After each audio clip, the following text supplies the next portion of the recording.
West. I know it's called Pacific, but I'm still going to continue to protest Pacific.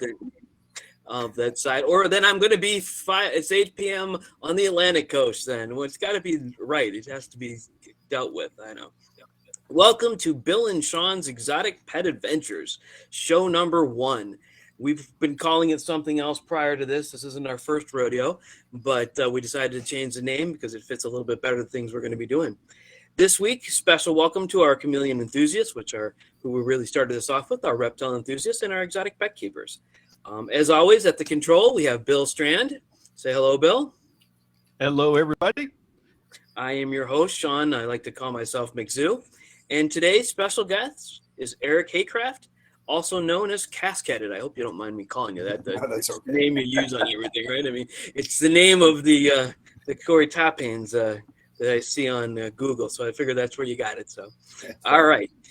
A few announcements before we get started. Obviously, we've broadened our horizons and changed our name. We're going to eventually have a website. I do have the URL, so we'll see that. By putting it online, I've now committed to doing that. It may be just a page of me waving like this, but at least it's going to happen. So it's there. It's going to happen. We're still following the Chameleon Academy and on their outer fringes with Bill. It's also, he's got a podcast with that. We have Facebook pages of the Chameleon Enthusiast, the Reptile Enthusiast, and our new Exotic Pet Adventures website, which used to be called something else, or not website, Facebook page. Got to get that correct. All right, on Instagram, we have Chameleon Academy, Reptile Entrepreneur, and McZoo Exotic Pets. And obviously for Eric, we have Cascaded, so don't miss that. Saturday, Bill, do we have homework in a live chat? Oh, you have homework, all right, because tonight, probably later tonight, you're going to be getting a doozy of a podcast episode for Chameleon Academy. And this one is all about UVB and understanding the basics of UVB. And like so much of what we do, no matter which reptile it's about, it's going to be applicable to any reptile that has UVB. So I'm talking about chameleons. That's what I do. But this is a general purpose educational episode for any reptile. It's just the basics of UVB, starting at the bottom, build up the building blocks and tell you how to create a UVB gradient within your cage, not one that is as simplified as you just get this bulb and it just magically happens, but to deliberately set up the UV basking and the safe UVB at the top, so you have controlled the UVB gradient inside your cage. And so that's what we're talking about. And I go through from start to finish as to how to do it. And that's actually releasing tonight. So if you look on YouTube, you look on Instagram, you're going to find a bunch of different things to look at, things that Bill has sent. And he's the headmaster of the Chameleon Academy. I think that's what I'm going to start calling him now. I just named him now. All right. He's like every show I get a new name from, so he's not worried because nothing ever seems to stick. So, all right, one last thing before we get into our main topic, the Lacey Act and the changes to that. USARK has been helping us as reptile keepers kind of protect our rights. There's these a law a bill that's been proposed that they're trying to work on, and they're trying to stop change of reptiles from across the state lines. So before there was a blacklist, they would list a couple reptiles you couldn't move from state to state, and that was bad to some extent, but good in some ways, but at least it limited. Now they're talking about a white list where if you're not on the list, you can't move them. So, there's 260 something chameleons. I don't know. I keep increasing the number every episode, but it's somewhere in that ballpark. Every single one of them is a different species. If yours isn't on there, you can't move it across state lines. If you live in New Jersey and you want to go to New York for a vet, you can't do it. It's a $20,000 fine. It's a little expensive for your wonderful chameleon to go across the borders. There's Eric, how many Corey Toppings species are there? Well, there's 3 of the helmeted basilisks. There's 4, probably soon to be 5 basilisks. And then there are 5 Lamanthus. All right. So we're talking 13, 14 of those babies. And if they're not listed, you can't send them across straight lines. And that would be horrible. It'd be death to the reptile trade, at least in between states and outside the United States. So let's hope that we're able to stop that in its tracks. because once it's down, it's not going to help. So just if you don't look at USARC, you look at your congressmen or your senators, talk to them about it, and at least let them know that you don't think this is a good plan, that there's better ways, that we really want the good things for these creatures. We don't spend the evenings talking about this stuff so that we can torture them and keep them in bad cages and what have you. We do a lot to do that. So, okay. All right. So, Eric, can you go ahead and introduce yourself a little bit? I kind of breezed over you. Yeah. My name is Eric Haycraft, and I keep basilisks. Like most people that you've probably interviewed, I got into herpetology as a kid. Fell in love with just catching native species of animals here in Kentucky. And I would have been in third grade.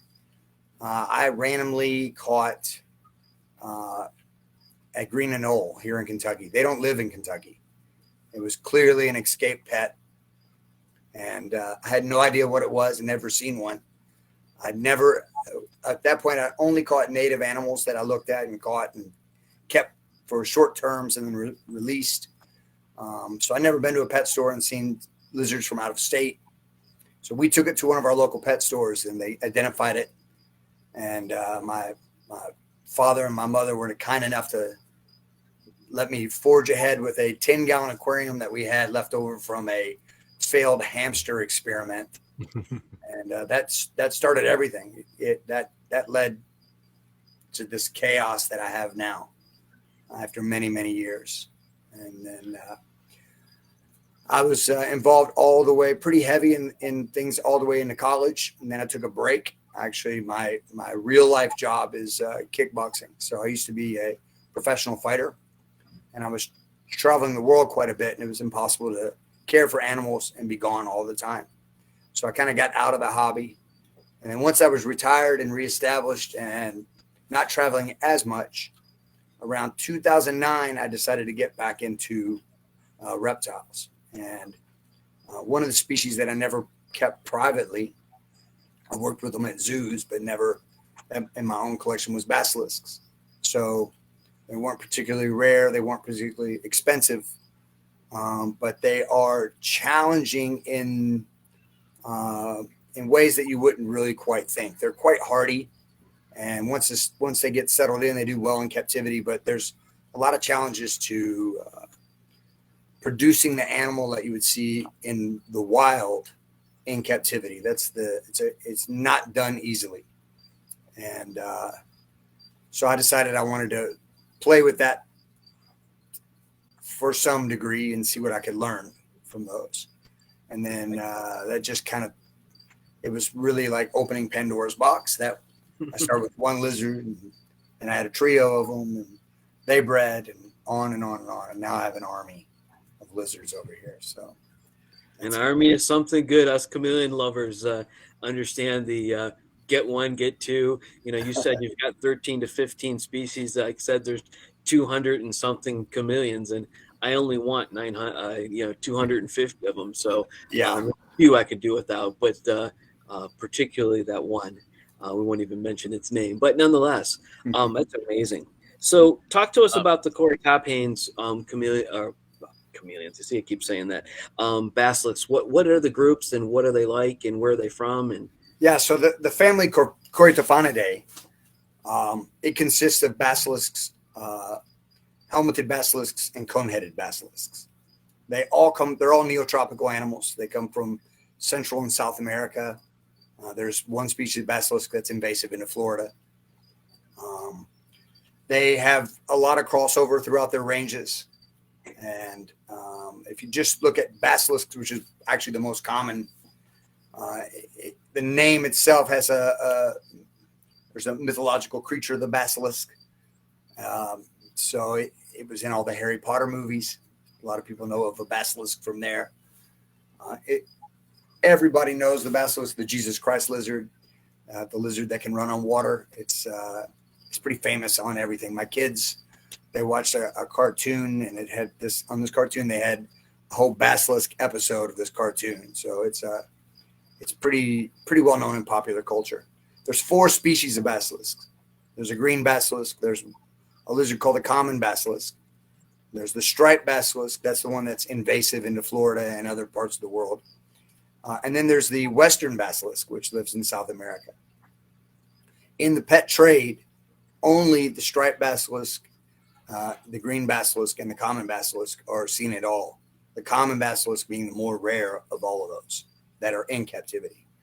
Western basilisks there's some small collections of them in Europe, but because Ecuador doesn't export, and it's been many, many years since anybody had worked with them in the U.S., there's no surplus of those animals in the U.S. Wow.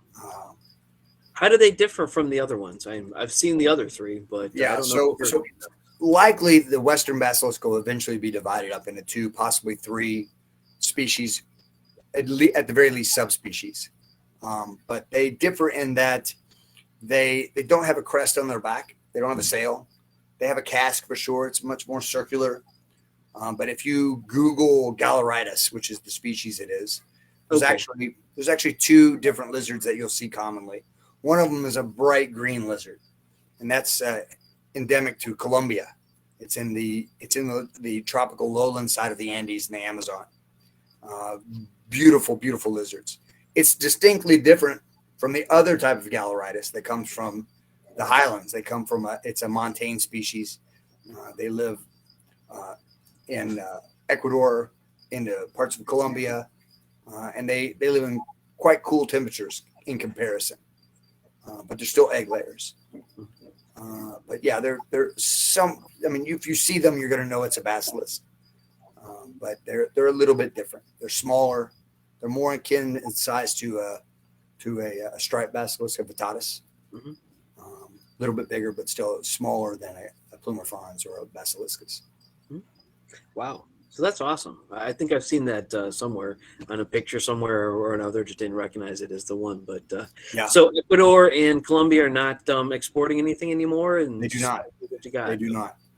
Yeah. Is it because there's too few of them, or just because they don't export? No, they're actually quite common. They're not. They're in no risk, but they control other wildlife export. Mm-hmm. So what happens in a lot of those countries is they control the flow of the animals, really just so they can control where the bribes go. So something always gets out, and even sometimes legally, just with the right, push. Where do the plumifrons come from? Plumifrons come from Nicaragua and Costa Rica and Panama. They're found. And where are they exported from? Nicaragua. Nicaragua is really everything that comes from Central America comes out of Nicaragua right now. Okay. Costa Rica doesn't export. Panama doesn't export. Belize doesn't export. Everything comes out of Nicaragua right now. If Nicaragua shuts down, it's going to really affect a lot of the animals that you see in pet trade. Okay. Yeah, but the difference between a captive bred basilisk and a one that's wild caught is amazing. It's just like chameleons. There's just such a difference. Yeah, I've had a bunch of the wild caught basilisks. It's just they're hardier. They grow better. They seem to be more energetic. They seem happier. I don't know how to explain it other than just like a chameleon. You're just not going to lose them. They're not, basilisks that you get from, that are imported, you really struggle to keep them alive. They're high stress animals. They're definitely high stress animals. And the import process is pretty brutal. Obviously, if something's born into captivity, that's what it knows from day one. Yeah. So like my babies are all brought up in glass aquariums. They're never going to run and bash their face on an aquarium. If you bring in an adult animal from the wild, it's probably going to smash itself up once it gets here. And then you've got to fight your way through not only just acclimating the animal, but now acclimating an injured animal. And they're just it just makes sense. I mean, if you're born into captivity, it's what you know from day one.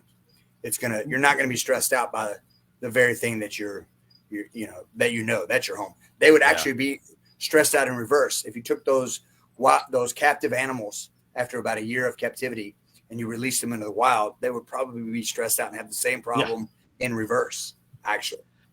So it takes my Yeah, animals around every. Go ahead. I'm sorry.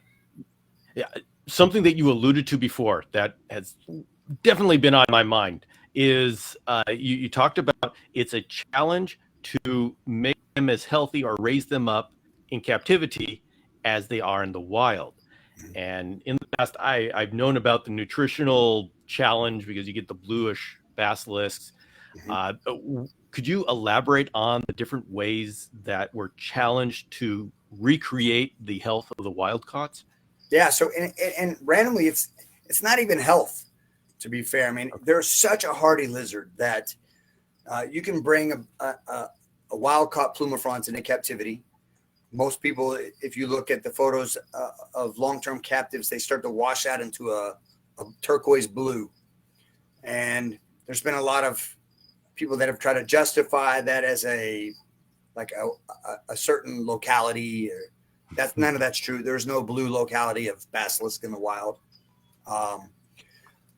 That's an easy one. That's minerals, right? And minerals and lighting. So if you have good lighting program, and you're providing them with a lot of minerals and calcium. If you think about all of the tributaries and rivers that run through Costa Rica, they are tributaries that come off of the volcano.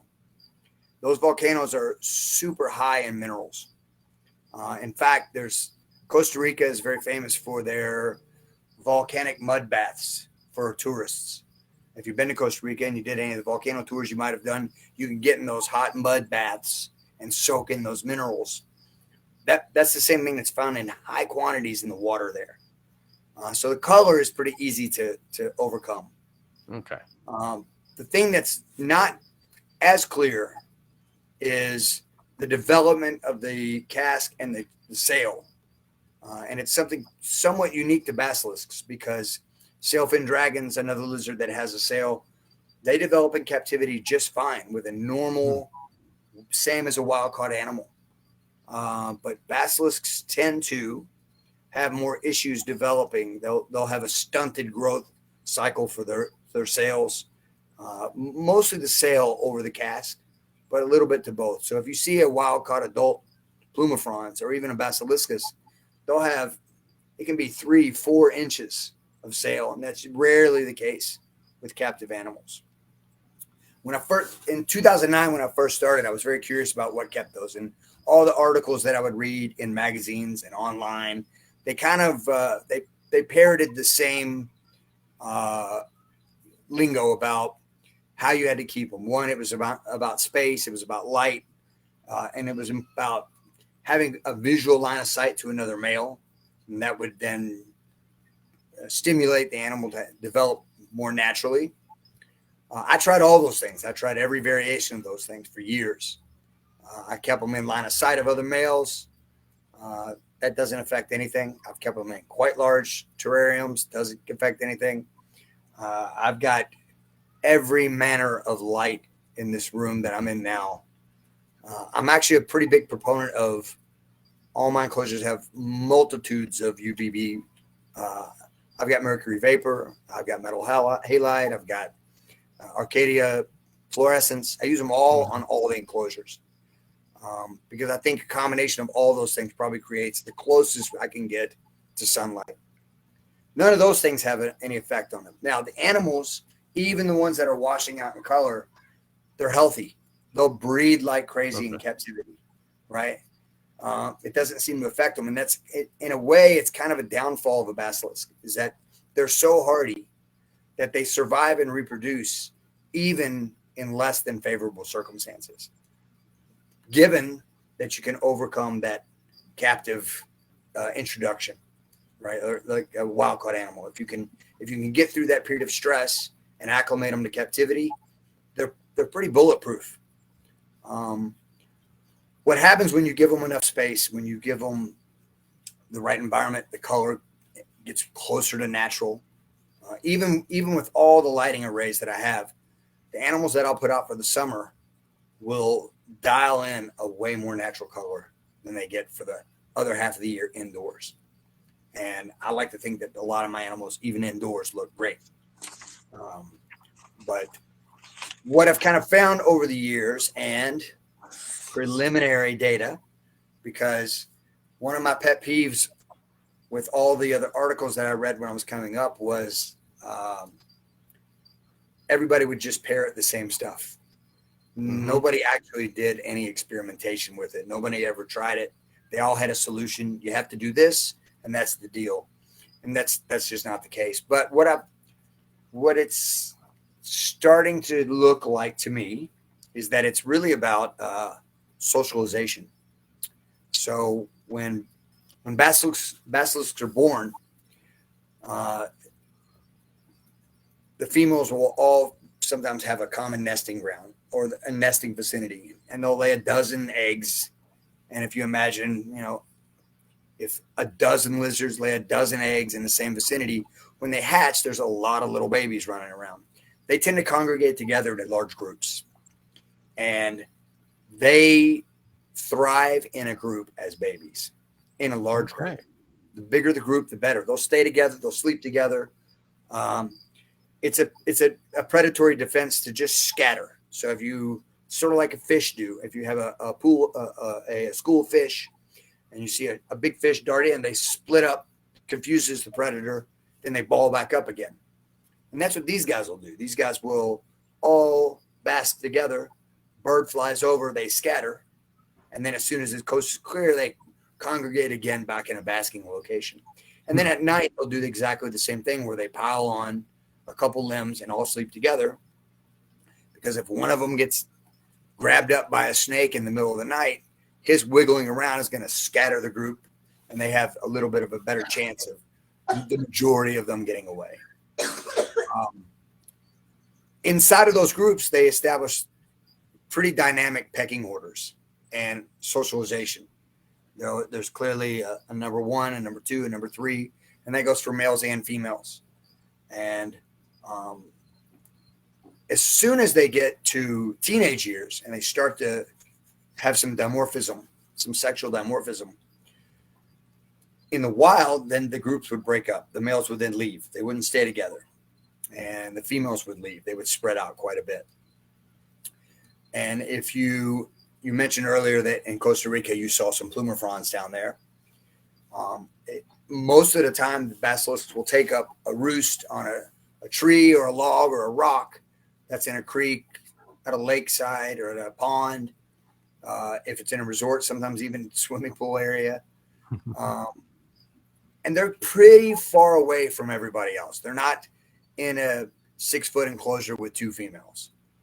And the other males are pretty far away. And so what they'll do is they'll take up a roost where they're pretty visual around the water. So in a dense forest, it's hard to see an animal. If he comes out on the edge of the water, now he's got 180 degrees of visual field. So a lizard down the shoreline can see him, across, in the middle, and they'll stay out there and just display and show off. And those pressures to actually find other lizards, I believe, are what drive the larger and larger and larger sails and crests. So just the emotional pressures, the need. I think that would have that physical. Yeah, absolutely. If you think about, it's a tremendous amount of resources to grow a body that way. And they don't need it in captivity, because even here, I've got quite large enclosures, but they're inside of a small room with females right there. They don't have to lure the females over. They don't have to ward off other animals. Early on, I came up with every other possible solution. I thought for a little bit, okay, the water that runs off of these volcanoes comes from altitude, and it's cool. Those tributaries that come down are not warm water. So if these guys are territorial and they're defending their area and they end up in the water a lot, it would behoove them to have a sail that they could use to heat back up like a solar panel on their back. Okay. Mm-hmm. And they definitely use that for that reason. A lot of my enclosures, I'll have one light that comes in at a horizontal angle, and it's usually at a lower ground level, and it's the first light of the day, like the sun coming up, so that they can bask horizontally, so that sail heats up. But doing that alone doesn't create that same thing. Actually, the best results I've had, and it's unfortunate, and it's why a lot of people probably won't try it, is you have to, you keep them in a large group as babies. Once they hit their teenage years and start to have some dimorphism, you isolate them. You take them away from females and males, and you raise them into adulthood that way. And they're constantly trying to find a mate. And that pushes them to develop. All the animals I've done this with so far are twice as developed as any of the ones that I've put with females. Interesting. Yeah. Wow. And again, I need to replicate. I've got in process. They're lined up every other year with, and I've early on I would do it, but it wasn't exactly under the same circumstances each way. So then I would be like, okay, what if that little minor difference, that the whole experiment is bust. So now what I'm doing is I'll raise them up under identical circumstances, often in the same enclosures, same amount of time, all those things. But if you're trying to breed the animals, it gets tricky. And if you're going to get a bunch of babies, it's not easy for everybody to acquire 15 basilisks to 30 basilisks and put them in an enclosure to wait for puberty to come, only then to get rid of a whole bunch of them. So it's not an easy thing to do. The good thing is it doesn't really matter if you do that or not. They're going to still be healthy. Even if they don't end up with that same development, they're still going to reproduce. And the animals that I have that have the best adornment came from adults that didn't develop. So the genetics is just fine.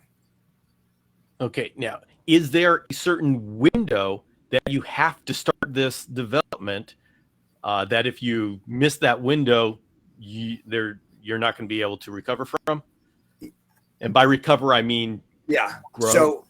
So again, I've got to replicate this quite a few more times before I would put a solid stamp on that. But yes, so far in my experience, there is like if you introduce the animals too soon to a female, it's going to stop the development. It's tricky because if you're trying to breed the animals and you've got a group that you're cycling through, not everybody's going to have a 3. Ideally, the best development I've had so far is at the 3-year mark. If I can leave them alone to the 3-year mark, all the animals I have that are at that 3-year mark solo, they're far more than double the sale sizes of the other animals. Wow, that is. I've gone ahead and put those in with females now. I almost have to. I can't. I've got limited space, so now I'm curious.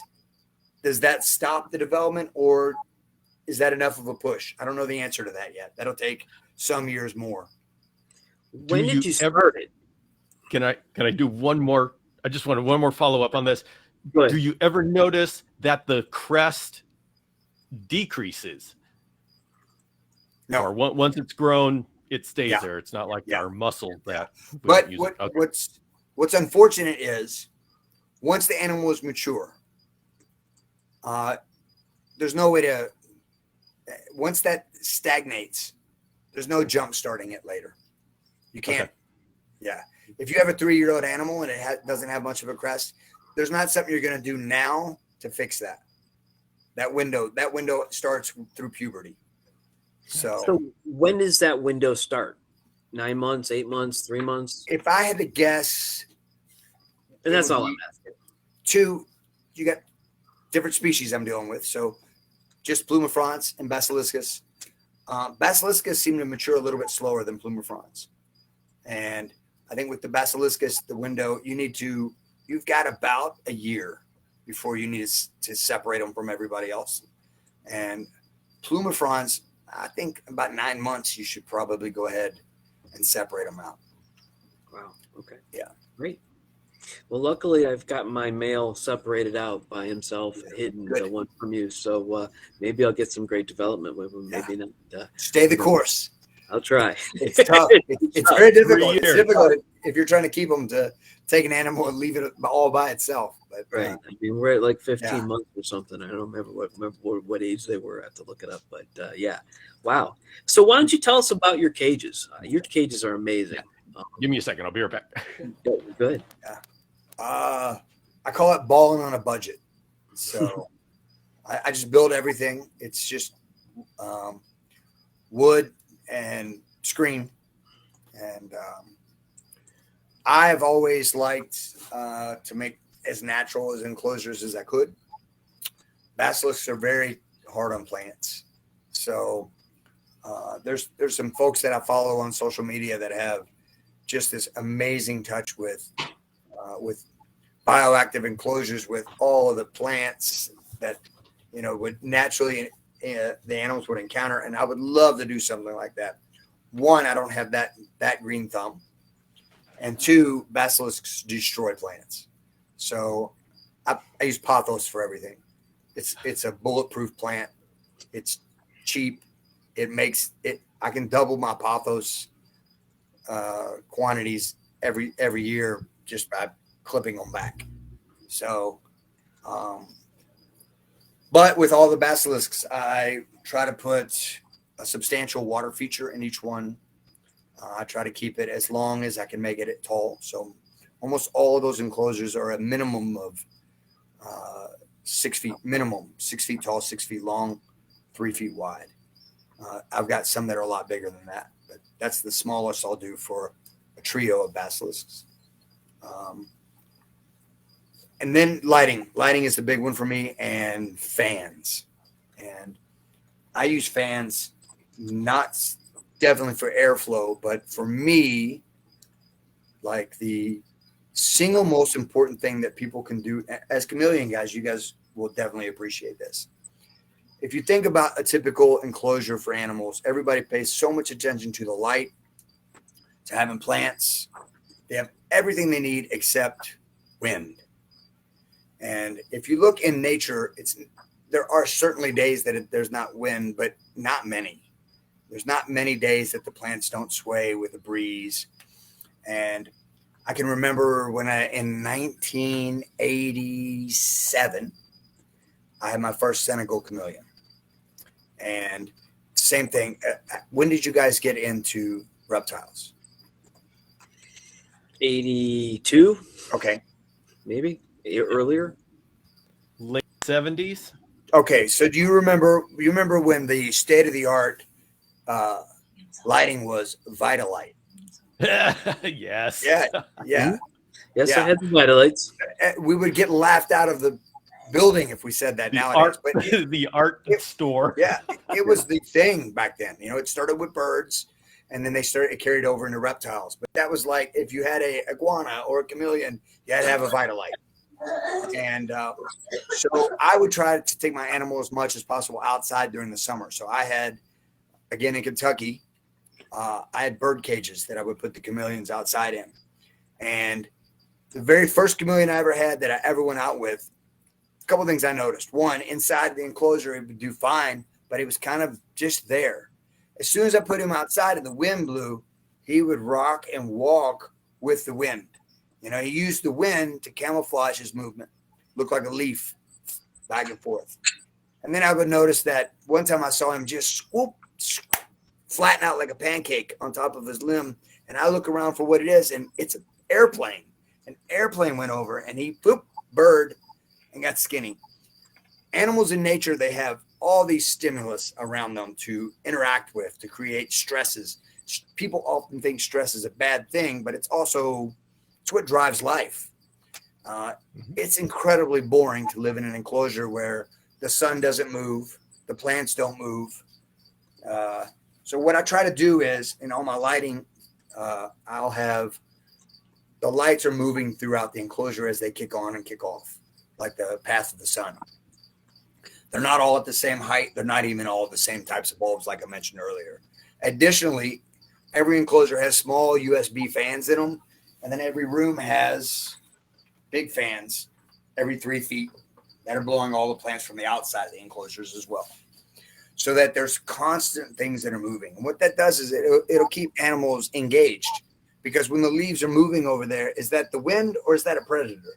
So they're not just going to lay around in prison, but now they've got to think. They've got things to react with. With my bigger animals, all my I'm pointing like you guys can see it. You can't see it, but all my big limbs are chained and carabiner to the walls so that when the animals jump, the limbs actually move like a tree would. Not everything's bolted down solid in nature. And the animals get a little bit of, if you jump onto a log and you've got to catch your balance and correct yourself, it's more natural to where they're getting more exercise and more, and if you want to call it enrichment, that's a very popular word for captive animals, but just slightly more natural. What I want to give them is as much stimulus as possible. I do some crazy things, like I've got a battery operated bird that I will let. You ever seen they hang on a string in a room and they'll fly around in a circle? Yeah. I let it fly in the room, and the animals wig out that they see this thing, and when it's gone, they come back out. And I think that a little bit of that kind of stress, they're never going to actually get attacked by the robot bird, but a little bit of that is, it's good. It's good to feel alive in captivity. In the wild, they would have these stresses. And so I try to just do as many things like that as possible. And with the enclosures, with the water features and all those things, it's all designed to where they've got, sometimes they're hunting I'll put crayfish in the ponds, and they've got to hunt the crayfish. Or sometimes, the bugs are loose in the enclosure, or sometimes it's fruits. So it just, I might have got a little bit off track here. Sorry. No, this is awesome. It's great when we don't have to ask questions because you're telling us everything we need to know. It's just we're just sitting back and enjoying the ride. So that's awesome. So with the other animals, the other species that I keep from the same family, the coneheads and the helmetids, they are less tied to water. So there's not really ponds in there. I keep some water dishes in there, but those are just more vertical arboreal lizard setups. But I do the same thing with the fans. I do the same thing with the different lighting structures in there. They're picking on Bill in the background about a loose cricket in his. Come on, leave me alone. So that's why we're laughing. It might be your cricket. It's my cricket. That's here. Maybe both of us. Yeah, it's mine as well. I'm sitting in the upstairs, but there could be one up here too. I keep waiting to see an iguana crawl behind you, but I guess that's he got loose, but he's back in his cage now again. I don't know if he'll get loose again, but he's got quite a crawl to get to where I'm at right now. But you never know. I've got a pair of adult iguanas too, just because I've always had iguanas since I was, not long after that green anole that I caught as a kid. I got my first baby iguana. And pretty much since then, except for when I was fighting and traveling a lot, I didn't keep anything. But as soon as things settled down again, around 2009, I got back in the hobby. I ended up with an iguana again. And now I don't breed iguanas, but I've still got these dang things. Eventually, I'm going to not have iguanas. Pretty much have an iguana since 1988. Yeah. I even took one to college. I had it in the college dorm. I had a fish tank, and below the fish tank was a stand, and I decked out the stand inside as an iguana home, and it grew there. And I had him I'd bring him home for the summer and let him out and what have you. And one time, it was the dorms were divided into the men's dorms and the women's dorm were the same floor. But they were separated. And at one time he got out and got into the women's side of the dorm, got me in all kinds of trouble. But we knew I had them. They just, it was amazing you could keep them. But I was pretty dedicated to having iguanas. And now I just take them from the rescue. Shower room. Oh, that's right. It was. My wife reminds me. It's a woman's showers room that it ended up being found in. The person was a friend of mine and didn't rat me out. But there was quite a bit of a stir about that. But now I just, there's so many people who don't know what an iguana is and how big they get that they buy them as a little cute thing and think they're great. And in a year, they get rid of them to the rescue. So I get all mine from the rescue now. So just so that's, that the guy that got loose on me a couple days ago by knocking the door open that I must not have locked all the way. He was gone for 48 hours or more, but he showed up again.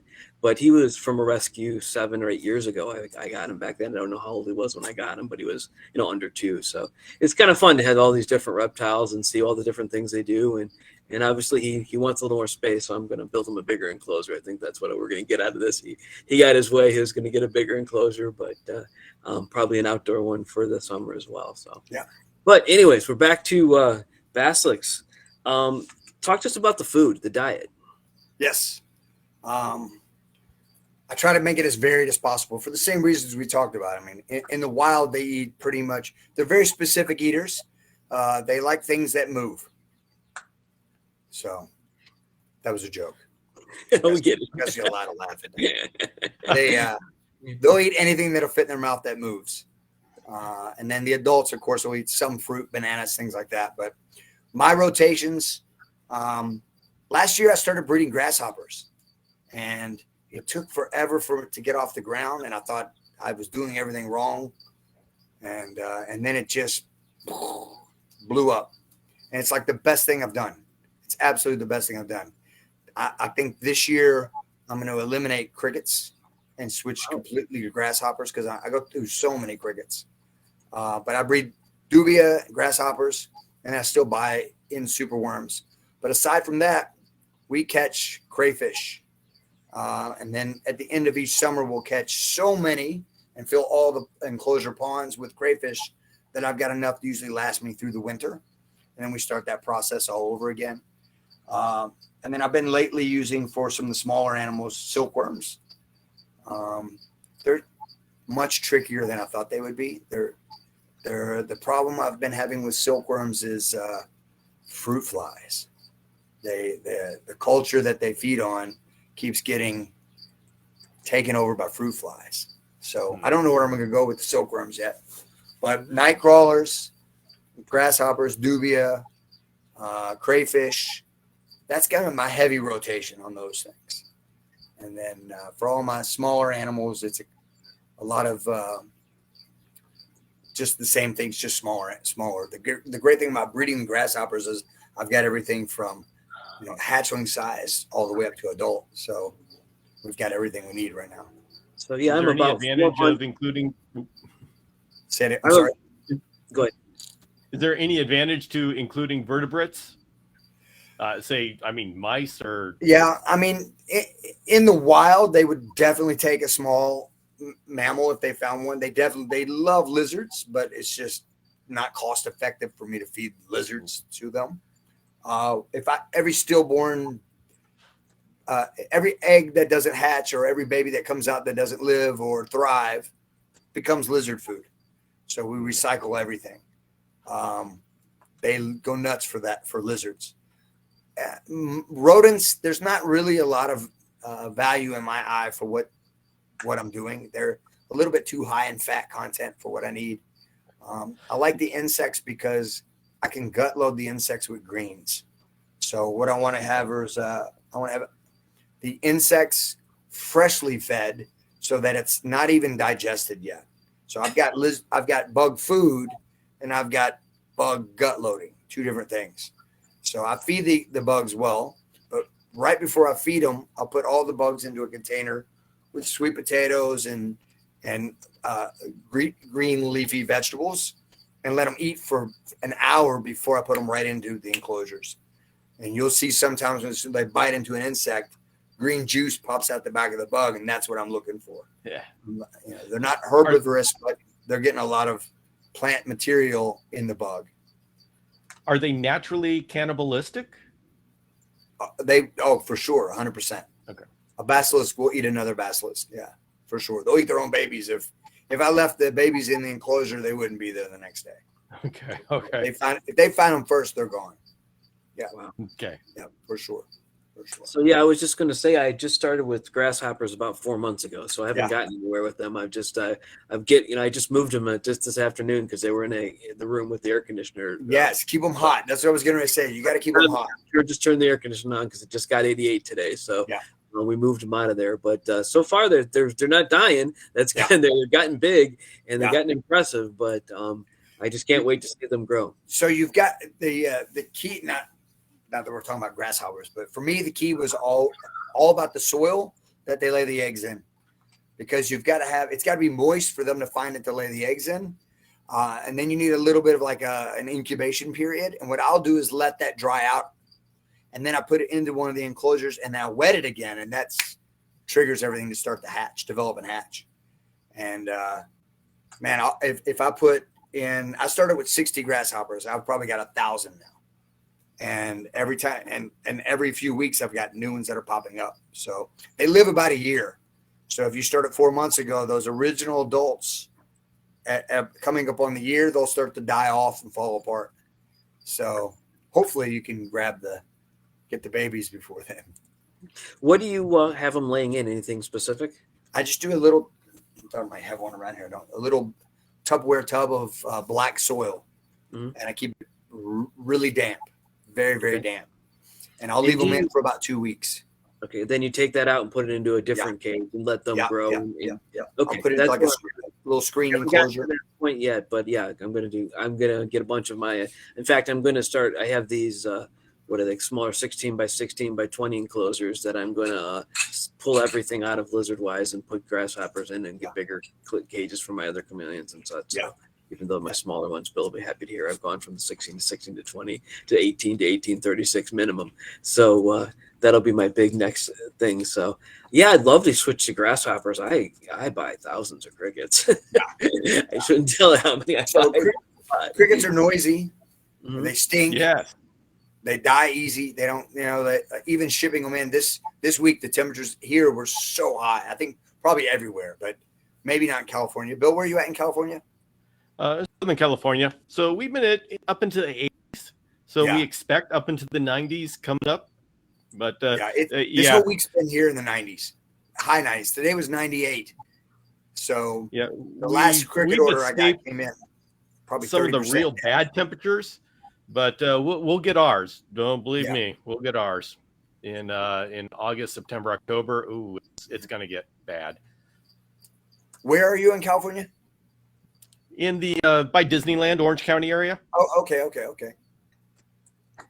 And so we're I'm not coastal, but I'm not inland. Mhm. I'm right in between. Got it. But hey, we got somebody asking about snails as feeders. Yeah, absolutely. You Think can. about that. Yep. Yeah, not a problem with it. If you're going to do that, you just got to make sure that it's a snail that's the size that they could crush with a bite. So you don't want to send something too big in or something that they might fracture the shell and then maybe it cuts something on the way down. I don't typically use snails, but they have gotten snails out of the pond before. And as long as it's stuffed, anytime the snails start to get big, I kick them out. They get an eviction notice. So Yes. It's great. So you say you do water features. What else do you do for hydration? Just the water feature or something else? well, it's pretty tricky, and especially more so with the other genuses of the family. I've got 2 rooms upstairs that are, if you see all the cages behind me, there's a warm room and a cool room. And I keep the humidity quite high in the entire rooms. All these enclosures they're mesh and screen. So instead of trying to humidify each enclosure, I climate control the entire room. It's way more efficient. I used to try to do humidifiers and funnel in all the piping. And I even did that again when I started the cold room. Actually, Sean, I think when we first met, I was asking some pointers on what you're doing with your chameleons because I was trying to do that over there before. I said, screw it. The way I'm doing it in the warm room works great. And I just pipe it all through I just fill the whole room. So I keep my humidity. It depends on if it's a rainy season or the dry season. Right now, it's early in the rainy season for most of the neotropics. So during the day, I've got my humidity somewhere between 65 to 75%. And then I spike it up at night, way up, probably 95, 100% if I can. And it's really not too difficult to do. Additionally, during the rainy season, I'm misting everybody 3 times a day. One of those in the latest one in the evening, the longest. So it helps jack that humidity up at night. Actually, that's where those lizards, even with all the water features and even when they're swimming, they will drink most of the water from rain, not from the pools. A lot of people make that mistake. They'll put a big pool in a basilisk enclosure, maybe even a waterfall, and they think they're good to go. And then they start having some issues with the overall health of the animal, and it's failing to thrive. And a lot of times it's because if you check my Instagram, you'll see a lot of the videos I put up of the animals. I'll spray them, and they'll just drink and drink and drink and drink. And most people are misting stuff and moving about their business. It might take an animal that's thirsty a few minutes before it even start to lap up the water. And then they might lap up water for another 3, 4, 5 minutes sometimes. And if you have a mister and you have an enclosure that's not equipped to retain a lot of water, you're going to flood that enclosure. And that's probably the biggest mistake people make with neotropical lizards is hydration. So mine's a combination of hydrating the air and then spraying the animals. And then that will reduce. I'll cut the humidity in half during the dry season, and I'll reduce my misting during the dry season. I'm interested in asking about the community. Sean, do you want to ask any more husbandry questions? No, I other than breeding, I think we covered everything in husbandry, but we don't think we have time for breeding. So go for your other stuff. Yes. Okay, Eric, I'm wondering, what is the status of the community, the captive breeding community, and how established are we? Is it a healthy community? Is there a lot of breeders? If exports stopped right now, how long would we have basilisks? So, like most animals that are anything that's imported, creates a problem for captive breeding, because a basilisk, I could go to a wholesale right now online and find a basilisk for $30, for $25.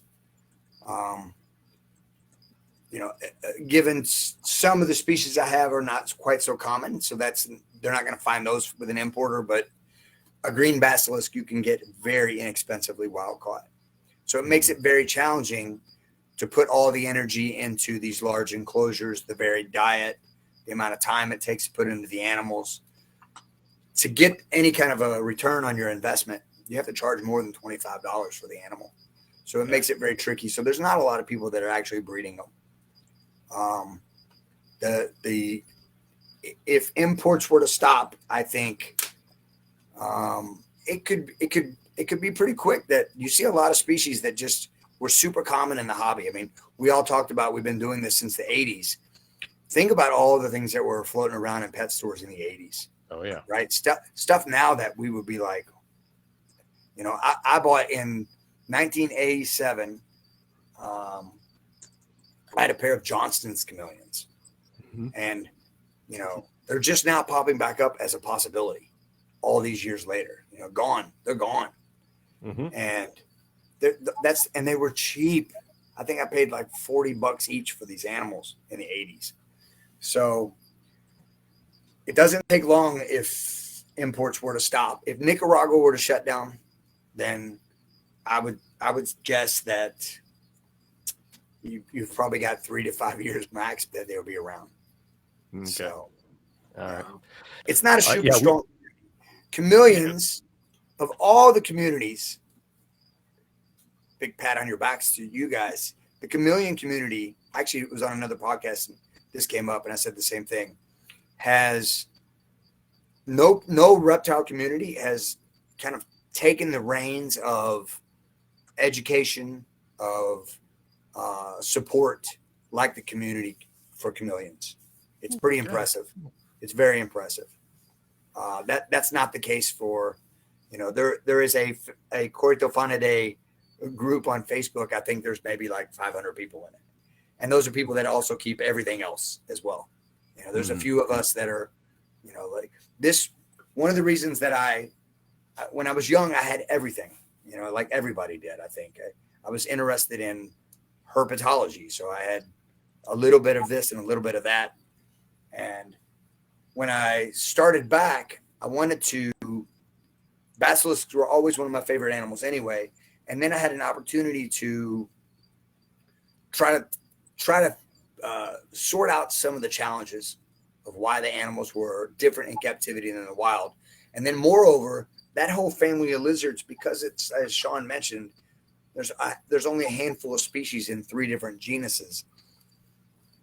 I could realistically, barring a few species that are going to be very difficult to get, I could keep all of every species. And that could be a benchmark for me.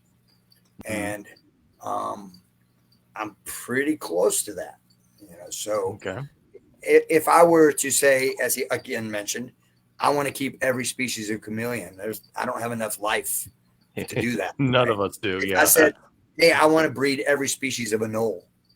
There's no chance. But this is a small family of lizards. So that was also appealing. And they're also quite different from each other. You know, the regular basilisks, they get quite large. They need a lot of space. The cone heads and the helmeted basilisks, I call them apartment basilisks. They can go in much smaller enclosures. They're way more chill. So there's a little something, everything in this family of lizards. So, is there any danger of Nicaragua stopping? Yeah, I don't know. I mean, you guys also started this whole thing off with the whole USARC thing. I mean, yeah, what happens here determines if they need to export to the USA. You know, like I think the eventual goal is that you could keep bearded dragons and leopard geckos and ball pythons and be done with it. You know, I don't know if that's a goal, but there's a real possibility of that being a thing. And just like it's unlikely that this white list would have every species of chameleon on it, there's no chance it's going to have, you know, serrated cone heads on it. You know, it's too obscure of an animal. So some of the people that are keeping rare things, there's no chance they're gonna have those things. And if there's not a market for the wild caught stuff, there's certainly a chance. I think that with anything though, money talks, and eventually some of those poor Central American nations are going to realize there's a revenue source to be made, and they'll open back up. I would imagine that at some point in time, Guatemala will open back up. Belize will open back up. Yeah, probably even Mexico someday will open back up. So, all right. Well, yeah, we talk about this all the time in the chameleon community, and like on the Chameleon Academy podcast, we're always talking about, hey, these will shut down and we need the dedicated breeders. And the problem, of course, is you have to be dedicated before it's shut down, because once it's shut down and everybody wants it, well, you can't get it anymore. So it's just we're not our own best friends. Yeah, it's tough. And realistically, to establish a real breeding program isn't a male and a female lizard. You know, it's a dozen males and 24 females. And that's quite the undertaking for most people. And it's not even an undertaking a lot of zoos are doing. You know, there's definitely some amazing projects in zoos, but a lot of these animals are not. We can crowdsource it if enough people in the community are dedicated to it. But whenever we start those projects, it's so easy for everybody just to get no longer interested after about 6 months, and they all dissipate, and so it's all gone. But so it's tough. It's very tough. Quadricornis went that way. There's very few of them left. I can't even get enough to help them, you know, with the few that I have. So it's a species that there was tons of them. Even in the 2000 to 2010, you could get dime a dozen, but you can't get them. Everybody wants them now. Everyone will pay an arm and a leg for them now, but I can't breed them fast enough, and they're tough. So it's crazy. Yeah. So yes. So I guess we circle back around. Please support USARC, or at least do it yourself. If you can't support someone who's going to support us, do it yourself. Go and make sure that, you know, we're doing this responsibly. We want to do a good job. We want it for the people who do it a great job. And if we can't sustain it, then it'll go away completely. And we won't even know about these. I think Bill talks about, I don't know how many times, the countries we learn about, the food we learn about, the bugs we learn about, the plants, all the things we do to take care of these things that we learned that we wouldn't have learned if I didn't have the reptiles. For sure. Yeah. I mean, to that, really... when I was in high school, I did a student exchange in Ecuador, and I was actually failing Spanish. And in my Spanish class, I looked over on the bulletin board, and there was a poster about the student exchange program to Ecuador. And one of the things that it had was 2 weeks in the Galapagos. And I was like, whoa. So I went up to the Spanish teacher and said, hey, I want to do this. What do I have to do? And she's like, Eric, you're failing Spanish. Why are you talking to me? And I was like, what do I have to do this? She's like, you got to improve your grade. So I learned Spanish, you know, and went to Ecuador for a student exchange and went to the Galapagos Islands. So it was like, it's the same thing. I mean, if you're going to get really involved in this hobby, you're going to learn so much about geography, about ecosystems in those places that those animals come from, other species, like you'll learn about the prey animals that live in those things. You learn the average rainfall of the countries that these things come from. So it's a fascinating. And the most important thing is you care. Yeah. For sure. Otherwise, why do I care about some forest in a land that I've never heard of and don't know anything about? And why do I care if it's burnt down for charcoal? For sure. I've got my own problems. Yeah. Is it wrong that I'm hearing the cricket chirp and I'm not wondering where For sure. or looking for the cricket? No, it sounds like it's coming from our bathroom.